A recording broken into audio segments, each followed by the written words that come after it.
after 30 years, culminating as the first black fleet master chief selected for Navy Europe, Navy Africa, I've been a lot of places, seen a lot of things. Yeah. And when I think of cumulatively, think of service for myself and others, it's really more about the amazing opportunities to see the world and the benefits. And then our professional competencies, those areas that we worked in. Okay. Those are important and sometimes allow us to cross that blue line and come back to civilian life and still be, relevant and connected. So tell me about that transition from military life Sure. to Becoming civilian you life. now, yeah. Yeah. And then, the second line was, as long as you do the work. And so I started my Navy career just, pushed all my chips to the middle, doing my absolute best at at everything I was assigned, from my profession to sports for that matter. And at the end of my career, again, culminating as the Fleet Master Chief of Navy Europe, Navy Africa, about 55,000, just under 60,000 people.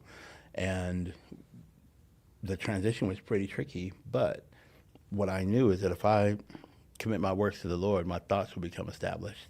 And if I lean not on my own understanding, then I can just perform at the highest level that I could and let the effort be my responsibility and the outcome, give that over to God.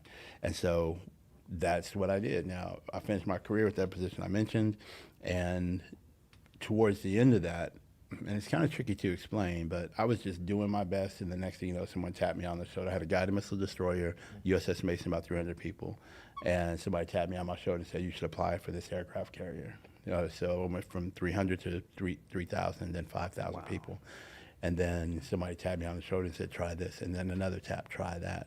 Well, when I transitioned out of the Navy before my presidential appointment by President Joe Biden, I was just figuring out what am I going to do now that my naval career is over. And so my life, it's a lot of words right here, and I know it's a long answer, but my life has been committed to just doing my best and seeing what happens. Not, hand to the plow, not looking around, just doing my best at what I'm assigned to. And when the next opportunity comes, if I let go of that plow and get my hands onto another one.